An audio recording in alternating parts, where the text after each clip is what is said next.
বিসমিল্লাহির রহমানির রহিম।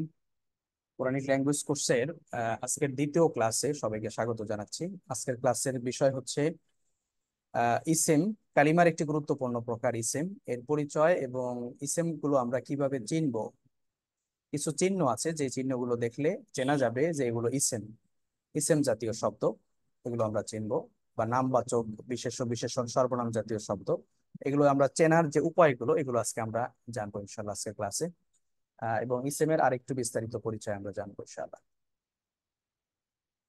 আমরা আসলে আমাদের প্রত্যেকটা ক্লাসেই কালিমার যে প্রকারগুলো রয়েছে, আসলে আরবি ভাষায় একটা ভাষা যদি আপনি শিখতে চান, ওই ভাষার শব্দ সম্পর্কে আপনার যত ভালো ধারণা থাকবে তত বেশি আপনি ওই ভাষায় দক্ষতা অর্জন করতে পারবেন। তো ইনশাআল্লাহ আমরা আরবি ভাষায় যে তিন প্রকারের শব্দ আছে, ইসেম, ফেল, হারফ, এই তিন প্রকারের শব্দই আমরা এই কোর্সে খুব ভালোভাবে জানবো। এবং শেষের দিকে গিয়ে আমরা একটু বাক্যের ভিতরে প্রবেশ করব। বাক্যগুলো আমরা যদিও এই শব্দগুলো যখন শিখবো বা এই শব্দগুলোর পরিচয় ব্যবহার শিখবো, এই প্রত্যেকটা টাইমেই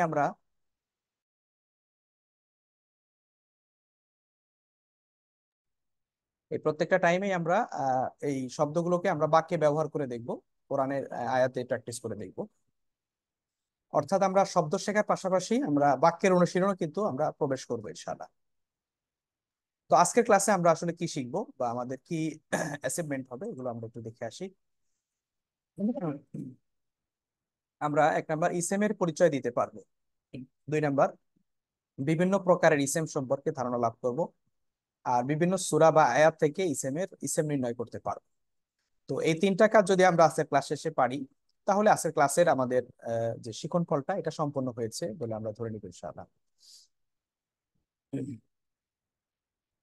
তো শুরুতেই আমরা ইসেমের পরিচয়টা ইতিপূর্বে আপনারা দিয়েছেন বা অনুশীলন ক্লাসেও চলে আসছে। ইসেম শব্দের শাব্দিক অর্থ হলো নাম।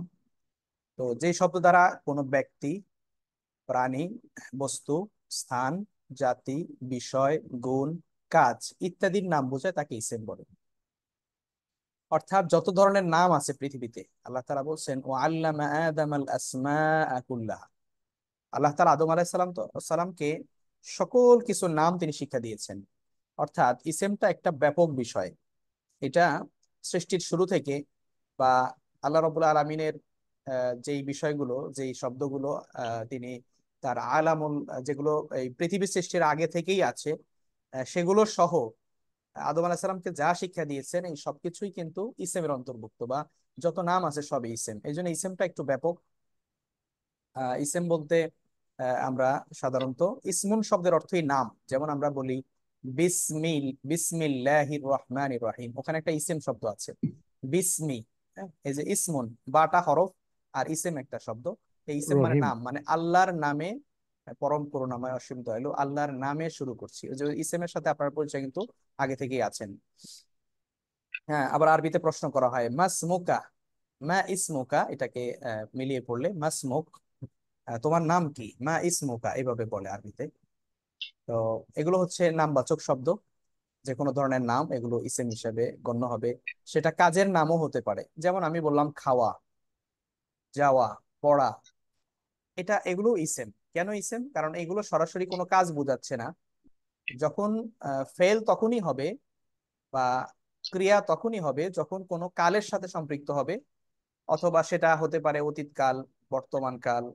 কাজটা কোনো কালে সংগঠিত হয়েছে, হচ্ছে, হবে, অথবা আদেশ করা হচ্ছে কাজের, অথবা নিষেধ করা হচ্ছে, এরকম যদি কোনো বিষয় থাকে তখনই ফেল হবে, এছাড়া ফেল হবে না। এছাড়া বাকিগুলো ইসেম হিসেবে গণ্য হবে।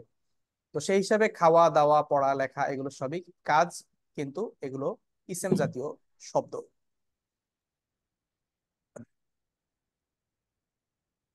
আমরা ইসেম জাতীয় শব্দগুলো একটু এক নজর দেখে আসি। যেমন ব্যক্তির নাম, শুরুতে আমরা এনেছি ব্যক্তির নাম।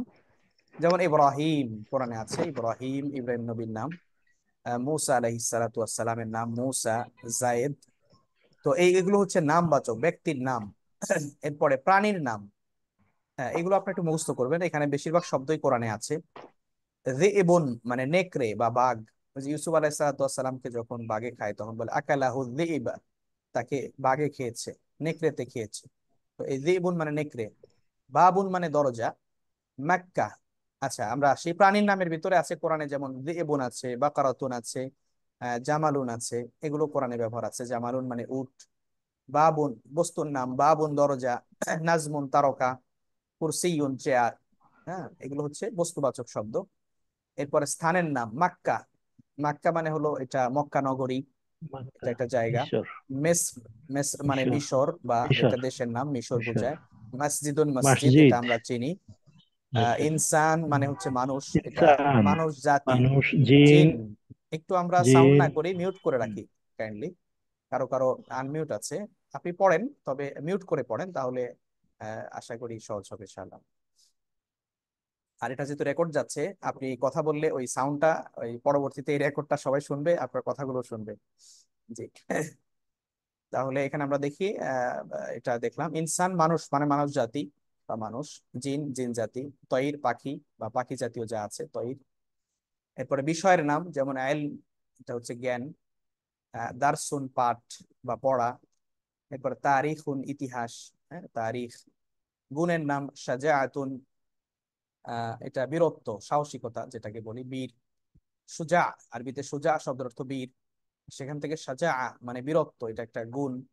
এরপরে মরুয়াতুন পার্সোনালিটি, ব্যক্তিত্ব। এরপরে আদলুন ন্যায়পরায়ণতা, কাজের নাম। নাসরুন সাহায্য, ইমান বিশ্বাস, কুফরুন অবিশ্বাস।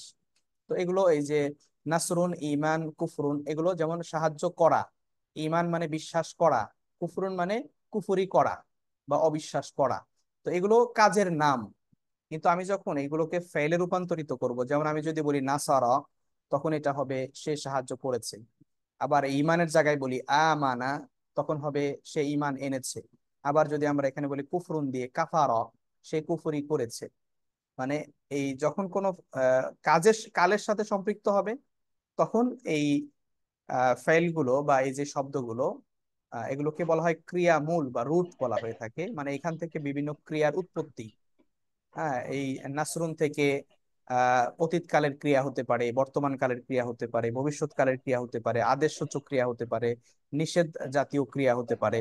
তো এগুলো মূলত এই শব্দ থেকেই মূলত ওই বাকিগুলোর উৎপত্তি হয়।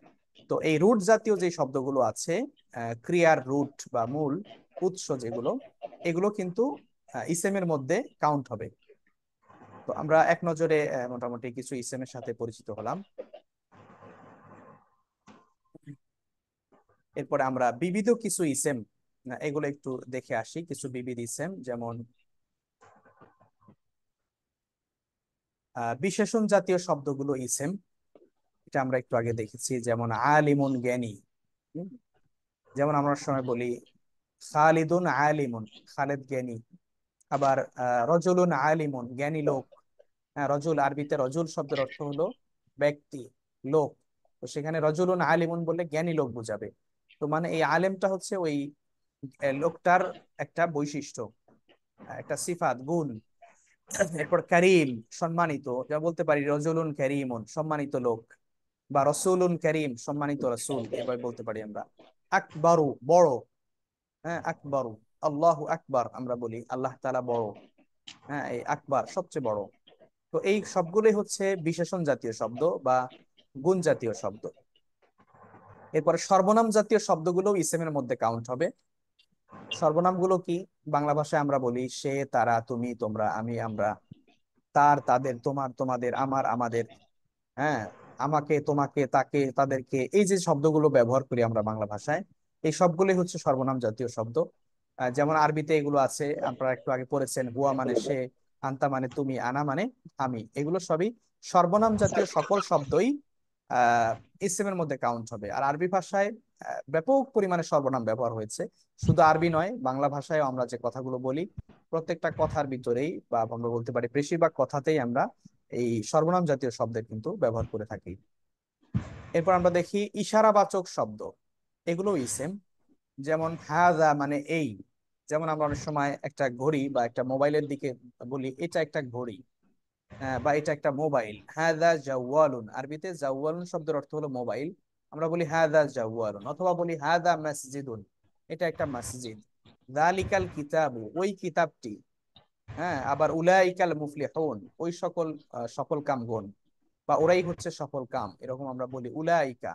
ওই হাদা যালিকা উলাইকা এই শব্দগুলো ইশারা জাতীয় শব্দ, এগুলো ইসেমের মধ্যে অন্তর্ভুক্ত হবে। এগুলো এই শব্দগুলো ইসেম জাতীয় শব্দ। তো আমরা এই সর্বনামটা ডিটেলস পড়বো বিস্তারিত। এগুলোর আলাদা ক্লাস আছে, বেশ কয়েকটা ক্লাস আছে, যেহেতু সর্বনামটা একটা ব্যাপক আলোচনা, আমরা সেখানে আলাদা ক্লাসে এটা আলোচনা করব। সকল সর্বনাম নিয়ে আলোচনা করব, এবং সর্বনামটা যখন আলোচনা করব আপনাদের কাছে মনে হবে যে এটার ব্যবহার অনেক বেশি, এবং অল্প শব্দগুলো কম, সর্বনাম পরিমাণে কম, ব্যবহার বেশি। সর্বনাম হয়তো সব মিলে আপনার 14 14 28টা সর্বনাম আপনি শিখবেন। এই 28টা সর্বনাম গোটা কোরআনে মানে প্রায় বলা যায় যে 1000 বারেরও বেশি ব্যবহার হয়েছে। এটা তো আরো বেশি, কয়েক হাজার হয়তো হবে, এটা বলার মতো না, কিন্তু শব্দ 28টা। 28টা শব্দ কয়েক হাজার বার ব্যবহার হয়েছে, এটা আপনি পাবেন। And কত, এটা গুণে শেষ করা কঠিন, বা এটা ধরলে হয়তো বোঝা যাবে। প্রত্যেক পৃষ্ঠায় এত পরিমাণে আছে, এটা আপনি অবাক হয়ে যাবেন। তো এই সর্বনামগুলো আমরা আলাদা কয়েকটা ক্লাস লাগবে আমাদের, 2টা থেকে 3টা ক্লাসে আমরা সর্বনামগুলো ভালো করে শিখবো, ব্যবহার সহ ডিটেলস ইনশাআল্লাহ। এরপর ইশারাবাচক শব্দ আছে, এগুলো আমরা আলাদা ক্লাসে শিখবো। এরপর সম্বন্ধবাচক শব্দ আছে, যেমন আল্লাযী, যে, আল্লাযীনা, যারা, মা, যা, এগুলো আলাদা ক্লাস আছে এটার। এই প্রত্যেকটারই আলাদা আলাদা ক্লাস আছে। অতএব এখন এটা নিয়ে অনেক বেশি পড়ার দরকার নাই। এখন আপনারা যেটা করবেন, এই জাতীয় শব্দগুলো যে ইসেম, জাস্ট এটা একটু মনে রাখবেন। এই ক্লাসে আপনারা এতটুকু মনে রাখবেন, এবং এই শব্দগুলোর অর্থটা একটু শিখে নিবেন। হ্যাঁ, এই শীটের যে অর্থ শব্দগুলো আছে, যে শব্দগুলো আপনার কাছে আজকে নতুন, প্রতিদিনের নতুন শব্দগুলো আপনি শিখে নেবেন, দেখবেন আপনার কাছে একটা মোটামুটি ক্লাস শেষে শব্দের একটা ভান্ডার তৈরি হয়ে যাবে, আলহামদুলিল্লাহ, ইনশাআল্লাহ। তো এরপরে আরেকটা বলেছিলাম, ক্রিয়ামূল জাতীয় শব্দগুলো ইসেম, যেটা আমরা একটু আগেই বলেছি। যেমন আলহামদু, প্রশংসা করা। হ্যাঁ, যেমন আমি যদি বলি নাহমাদুহু, এই আলহামদু থেকেই নাহমাদু শব্দটা ব্যবহার হয়েছে। আমরা ওই যে বেশিরভাগ ওয়াজে শুনি নাহমাদুহু ওয়া নুসাল্লি আলা রাসূলিহিল কারীম। এই যে নাহমাদু বলি, এই নাহমাদু শব্দটা মূলত হামদ শব্দ থেকে এসেছে। তো নাহমাদুটা ফেল, ক্রিয়া জাতীয় শব্দ। আর হামদুন মানে প্রশংসা করা বা প্রশংসা, এটা হচ্ছে বুঝছো? ক্রিয়া মূল। এরপরে আমরা দেখি আল কাউলু মানে বলা। আল কাউলু মানে বলা। এই শব্দ থেকে বুঝছো? একটা শব্দের একটা ফেল আপনাদেরকে বলি, সেটি হচ্ছে আপনারা সূরা, বহুল পরিচিত একটা সূরায় পড়েন, কুল হুয়াল্লাহু আহাদ। কুল মানে বলো, বলুন। তো এই বলুন, কুল, ওইটা হলো ফেল। আর কাউলু এটা হলো ফেলের ক্রিয়ামূল, যেখান থেকে ওই ফেলটার উৎপত্তি হয়েছে। তো আল কাউলু এই শব্দটা কিন্তু ইসম জাতীয় শব্দ। এরপর আমরা আরেকটা বিষয় দেখব, মারামারি করছো কেন? প্রশ্নবোধক শব্দগুলোর মধ্যে হ্যাঁ? অধিকাংশ শব্দগুলো মায়ের সাথে ইসমের মারামারি অন্তর্ভুক্ত। করে করে মায়ের সাথে।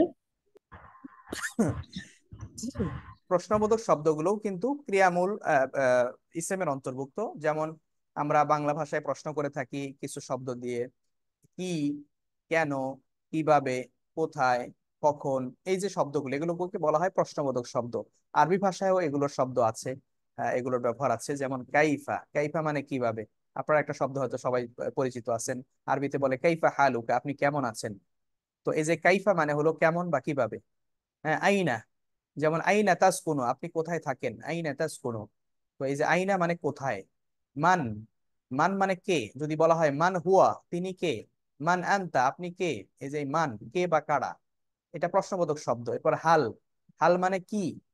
যেমন আমরা অনেক সময় বলতে পারি হাল আনতা তালিবুন, তুমি কি ছাত্র। হাল আনতা তালিবুন, এই যে আনতা মানে তুমি, হাল মানে কি।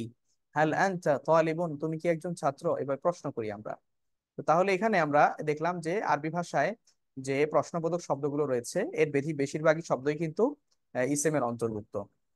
তো তাহলে ইসেমের আমরা বিবিধ কিছু ইসেম পেলাম, বিশেষণ জাতীয় শব্দ, সর্বনাম জাতীয় শব্দ, ইশারাবাচক শব্দ, সম্বন্ধবাচক শব্দ, ক্রিয়ামূল বা ক্রিয়ার রুট, এগুলো এই জাতীয় শব্দ, প্রশ্নবোধক শব্দ, এগুলো কিন্তু ইসেমের অন্তর্ভুক্ত।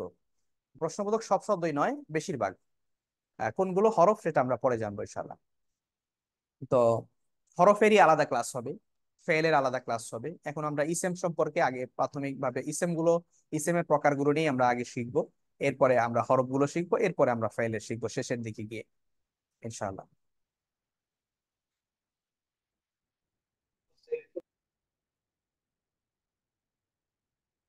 এরপরে আমরা একটু অনুশীলন করি, বিশেষ করে যেমন এখানে আহ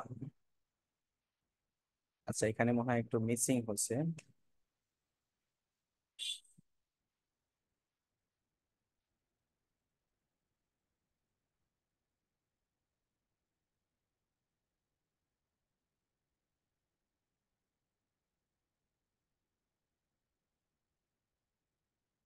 আচ্ছা, একটু আমি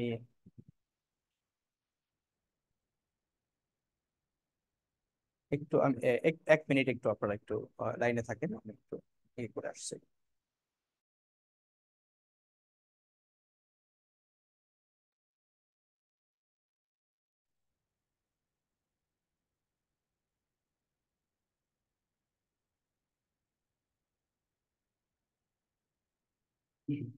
জি, তাহলে আমরা এখানে একটু অনুশীলন করে আসি। যে আমরা এতক্ষণ যে নিয়মগুলো শিখলাম সেখানে আমরা একটু দেখি। যেমন এখানে নাসরুন, সাহায্য করা। হ্যাঁ, সাহায্য করা, এটা তাহলে কোন ধরনের ইসেম? এটা কাজের নাম। এটা কি কাজের নাম?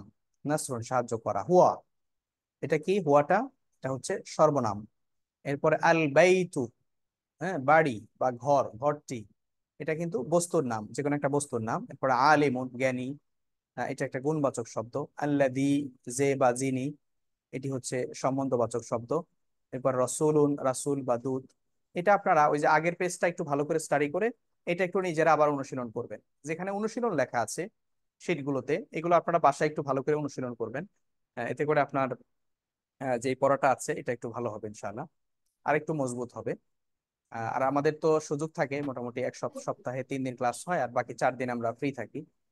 সেই 4 দিনে অন্তত যদি কেউ আমরা 20 মিনিট সময়ও যদি আমরা দেই, এই শীটটা একটু দেখি যে কোনো এক ফাঁকে আপনার সুবিধা মতো, বা সুযোগ থাকলে যদি প্রতিদিনই আমি একটু করে দেখি, 10-15 মিনিট 20 মিনিট সময় একটু দেই, শব্দগুলো একটু শিখে নেই, তাহলে দেখবেন যে আপনার কাছে খুব ইজি মনে হবে, কোর্স করে মজা পাবেন এবং শেষ পর্যন্ত আপনি টিকে থাকবেন ইনশাআল্লাহ।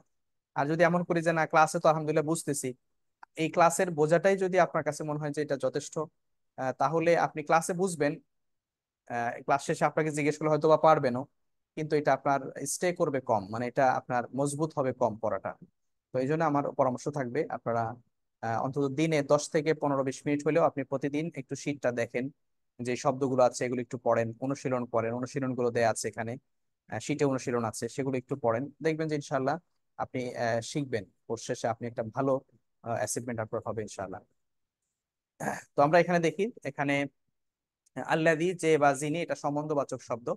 রাসূলুন, দূত, রাসূল বা দূত, এটাও একটা গুণবাচক শব্দ। এরপরে আইনা, আইনা মানে কোথায়, হ্যাঁ, এটা হচ্ছে প্রশ্নবোধক ইসেম।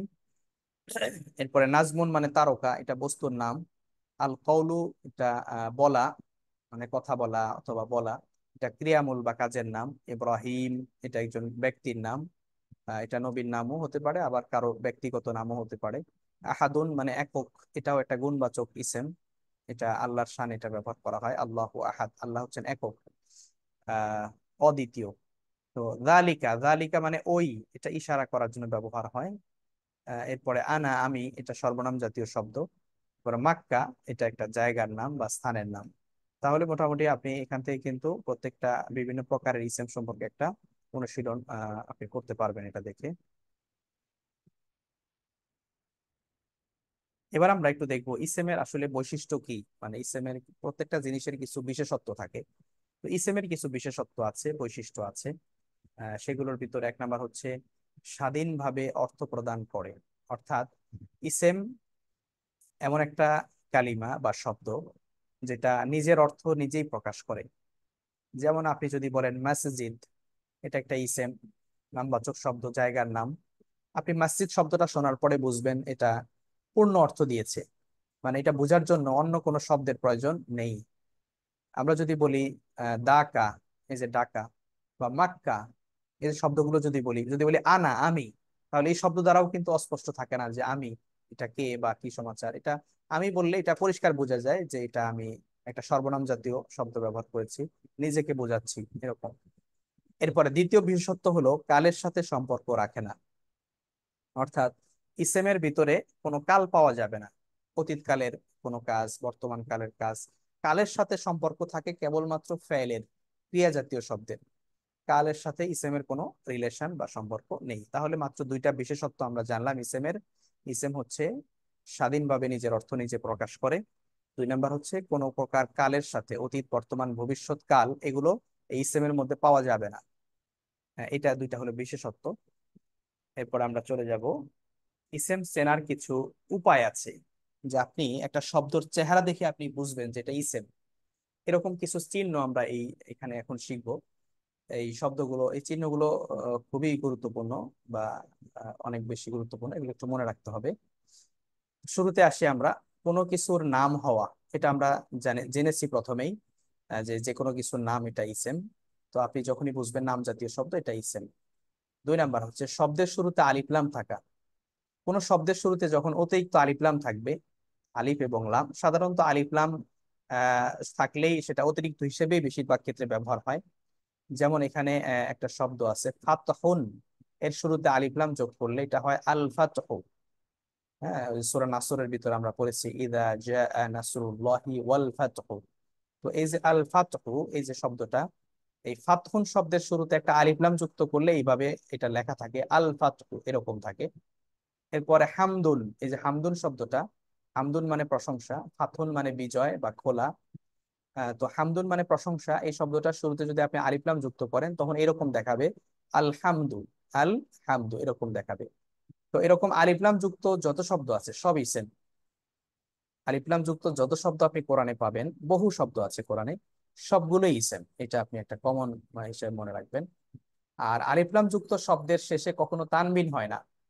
হ্যাঁ, যেমন এখানে দেখেন ফাতহুন, তানবিন হয়েছে শেষে, হ্যাঁ। কিন্তু এখানে আলিফ লাম যোগ করে পড়ার পরে আমরা দেখলাম এখানে ফাতহু লেখা হয়েছে। হ্যাঁ, অর্থাৎ আলিফ লাম, কোন শব্দে আলিফ লাম থাকলে ওই শব্দের শেষে তানবিন হবে না। তবে এক জবর এক জের এক পেশ হতে পারে, কোনো সমস্যা নেই। এরপরে যেমন হামদুন, এখানে আমরা হামদুন লিখেছি, কিন্তু যখন আমরা আলিফ লাম যোগ করে লিখলাম তখন কিন্তু এখানে দেখছি আলহামদু। হ্যাঁ, যে শেষে এক পেশ দিয়েছি, মানে আলিফ লাম শুরুতে যদি আলিফ লাম যুক্ত হয়, শেষে কিন্তু তানবিন হবে না, এটা মনে রাখবেন, শেষের অক্ষরে তানবিন হবে না। এরপর আরেকটা বিষয়, আমরা আরেকটা চিহ্ন দেখব, শব্দের শেষে তানবিন থাকা। শব্দের শেষে যেই শব্দগুলোর শেষে তানবিন আছে, তানবিনটা কি? 2 জবর 2 জের 2 পেশকে তানবিন বলে। যেমন এখানে দেখেন আহাদুন, এখানে শেষে 2টা পেশ আছে, আহাদুন, এটা হলো তানবিন। কোন শব্দের শেষে যদি এরকম তানবিন থাকে, ওগুলো ইসেম জাতীয় শব্দ। এরপরে নারন, এখানে দেখেন এই যে নারন, এখানে তানবিন আছে, জবর তানবিন। তবে জবর তানবিন গুলোর পরে একটা অতিরিক্ত আলিফ ব্যবহার হয়, এটা বেশিরভাগ ক্ষেত্রে এটা হয়, যখন শেষে জবর থাকে, জবর তানবিন থাকে, শেষে একটা আলিফ ব্যবহার হয়, এটা অতিরিক্ত আলিফ। মূলত শব্দ হচ্ছে নারুন, কিন্তু না রন হওয়ার কারণে এখানে একটা আলিফ আনা হয়েছে। এরপর আমরা এখানে দেখি লাহাবিন। লাহাবিন, এই যে এখানে জের তানবিন আছে, বায়ের নিচে 2 জের, এই জের তানবিন। তো এই তানবিন জাতীয় যেই শব্দগুলোর শেষে তানবিন আছে, এই শব্দগুলো কিন্তু ইসেম জাতীয় শব্দ। তাহলে আমরা ইসেমের একটা এখানে কিন্তু ব্যাপক ইসেম আপনি পেয়ে যাবেন এবার, শুরুতে আলিফ লাম অথবা শেষে তানবিন, এটা থাকলে আপনি বুঝবেন এই শব্দগুলো ইসেম জাতীয় শব্দ। এখন আপনি কোরআনে খুঁজলে আপনি নিজেই বের করতে পারবেন যে যে কোন কতগুলো শব্দ আলিফ লাম আছে, কতগুলো শব্দের শেষে তানবিন আছে, এগুলো সব ইসেম। এরপর আরেকটা নিয়ম আছে, যদিও এটার ভিতরে 2টা বিষয় আছে। একটা হলো শব্দের শেষে গোলতা থাকা। হ্যাঁ, শব্দের শেষে গোলতা, কোন শব্দের শেষে যখন দেখবেন এরকম ছোট একটা তা আছে, রহমাতুন, হ্যাঁ এই যে রহমাতুন, এটাকে বলা হয় গোলতা। আরবিতে বলা হয় তা উত্তানিস। তা উত্তানিস মানে মুয়ান্নাসের তা বা মহিলাবাচক শব্দের তা। সাধারণত আরবি ভাষায় কোন শব্দের শেষে গোলতা থাকলে এটা মহিলাবাচক শব্দ বোঝায়। আহ, মানে এটা 2 ধরনের শব্দ আছে, পুরুষ মহিলাবাচক শব্দ, এটা আমরা আলাদা ক্লাসে শিখবো। আজকে এটা নিয়ে আপাতত প্রশ্ন করার দরকার নাই, কারণ এখানে প্রশ্ন আসবে এমনিতেই, যে দয়া এটা আবার মহিলা হলো কেমনে, এটা আমরা ওই ক্লাসে আলোচনা করবো ইনশাআল্লাহ। তো রহমাতুন মানে দয়া, এই শেষে গোলতা, এই যে শেষে গোলতা জাতীয় শব্দগুলো ইসেম, এটা মনে রাখবেন। তবে আহ, কখনো এই যে তানবির না থাকলেও বুঝবেন, শেষে গোলতা থাকলে এটা ইসেম।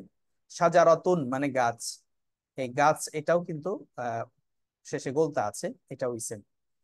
এরপরে কোন ইসেমের শুরুতে যদি বিশেষ কিছু অব্যয় থাকে, হরফ থাকে, যেমন আমরা সেই অব্যয়গুলো অব্যয়ের ক্লাসে বিস্তারিত শিখবো, যে কোন কোন হরফ থাকলে বা কোন কোন অব্যয় জাতীয় শব্দ যদি কোনো ইসেমের শুরুতে থাকে। এরকম 17টা অব্যয় আছে। আমরা আপনাদেরকে 17টা না, হয়তো 12-13টা শিখাবো, যে 12-13টাই কোরআনে ব্যবহার হয়েছে, বাকিগুলো ব্যবহার হয় নাই। আরবি ভাষার সকল অব্যয় কিন্তু কোরআনে ব্যবহার হয়নি, কোরআনে লিমিটেড ব্যবহার হয়েছে, অল্প কিছু। হয়তো আপনার সর্বোচ্চ 40-42টা হরফ অব্যয় জাতীয় শব্দ আছে। এইগুলোই কোরআনে ঘুরে ফিরে প্রায় বহু জায়গায়, প্রায় প্রত্যেক পৃষ্ঠায় এত পরিমাণ আছে। ওই সর্বনাম যেরকম আছে, এই হরফও প্রায় কাছাকাছি ব্যবহার আছে, কিন্তু শব্দ 40। যে দুঃখিত, একটু এই ডেটের নেটওয়ার্কের মনে প্রবলেম আছে, কানেকশনটা একটু ইয়া হয়ে গিয়েছিল। আহ, আশা করছি এখন শুনতে পাচ্ছেন আপনারা। জি, শোনা যাচ্ছে।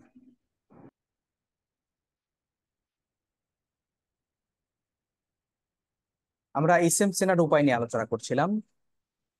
সেখানে আমরা জানলাম যে শব্দের শেষে গোলতা থাকলে এটা ইসেম। আরেকটা শেষের আরেকটা প্রকার আমরা বলেছি যে কিছু বিশেষ অব্যয়, প্রিপোজিশন জাতীয় শব্দ আছে, এগুলো যদি শব্দের শুরুতে আসে এগুলো কিন্তু ইসেমের অন্তর্ভুক্ত হবে। যেমন বি, বি মানে দ্বারা। হ্যাঁ, এই বি যদি কোনো শব্দের শুরুতে থাকে তাহলে ওই শব্দটা ইসেম। লি, লি মানে জন্য, এই লিটা যদি কোনো শব্দের শুরুতে আসে তাহলে ওই শব্দটা ইসেম। মিন, এই মিন মানে হতে বা থেকে, এই মিন শব্দটা যদি কোনো শব্দের আগে আসে তাহলে ওই শব্দটা ইসেম।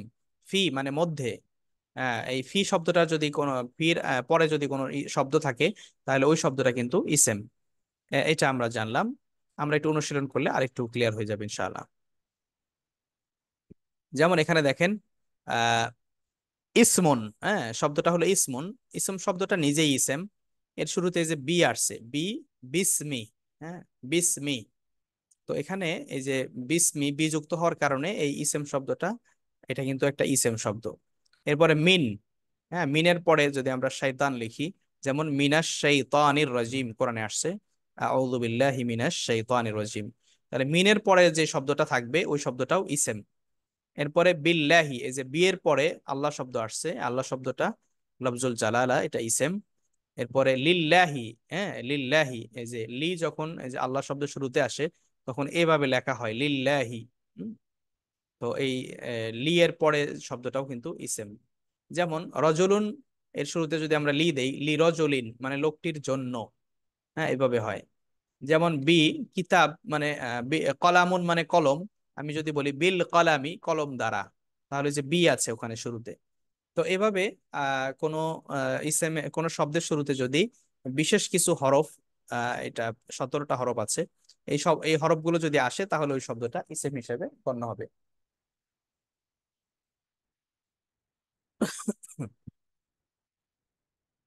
আমরা একটু দেখে আসি অনুশীলনে। যেমন এখানে আহ আল ফাতহু, হ্যাঁ আল ফাতহু এটা ইসেম কেন? এটা শব্দের শুরুতে আলিফ লাম আছে। আহাদুন, এই যে শব্দটা দেখছেন এখানে আহাদুন, এটা ইসেম কেন? এটার শেষে তানবিন আছে। এরপরে আল বাইতু, এটা ইসেম কেন? শুরুতে আলিফ লাম আছে। বিহামদি প্রশংসার দ্বারা, এটা ইসেম কেন? এই যে শুরুতে বি আছে, বি। হামদুন হলো প্রশংসা করা বা প্রশংসা, আর বি যুক্ত হওয়ার কারণে বি হামদি। হ্যাঁ, এরপরে আলিমুন, আলিমুন মানে জ্ঞানী, এটা কি আলামতটা কি চিহ্নটা কি? শব্দের শেষে তানবিন আছে। রসুলুন রসুল, এটার চিহ্নটা কি? শব্দের শেষে তানবিন আছে। এরপরে নারন, এটা চিহ্ন চেনার উপায় কি? শেষে তানবিন। আল কওলু, এটা চেনার উপায় হচ্ছে শুরুতে আলিফ লাম। ইব্রাহিম, এটা ব্যক্তির নাম। আহাদুন একক, এটা শব্দের শেষে তানবিন। যালিকা, এটা ইশারাবাচক শব্দ। আনা আমি, সর্বনাম, এটা সর্বনাম জাতীয় শব্দ। তাহলে এখানে কিন্তু আপনারা এখানে একটা অনুশীলন আমরা করলাম বিভিন্ন ইসেম চেনার আলামত গুলো নিয়ে। আমরা একটু কোরআন থেকে একটু শব্দগুলো দেখে আসি, ইসেম জাতীয় শব্দগুলো। তাহলে আমরা একটু চিনবো, আশা করি চিনতে পারবো। যেমন এখানে আয়াতটা দেখি, মুহাম্মাদুর রাসূলুল্লাহ। মুহাম্মাদুর রাসূলুল্লাহ, মুহাম্মদ সাল্লাল্লাহু আলাইহি ওয়াসাল্লাম, রাসূলুল্লাহ আল্লাহর রাসূল। এই যে মুহাম্মদ শব্দটা এটা ইসেম জাতীয় শব্দ। হ্যাঁ, মুহাম্মদ শব্দটা ইসেম জাতীয় শব্দ কেন? এখানে আমরা চিহ্ন দেখতে পাচ্ছি, সেটি হচ্ছে কি, এখানে শেষে তানবিন আছে।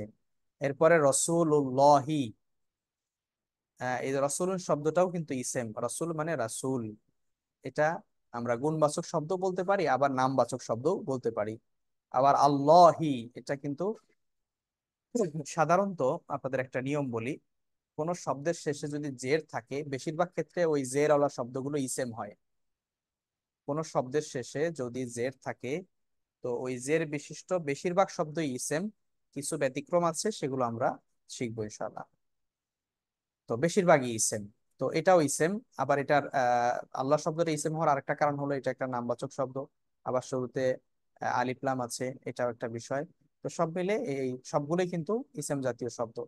এরপরে আর রহমানির রাহিম। আর রহমান পরম করুণাময়, আর রহিম অসীম দয়ালু বা অতি দয়ালু। তো আর রহমান এখানে শুরুতে আলিফ লাম আছে, আর রাহিম এটাও কি আলিফ লাম আছে।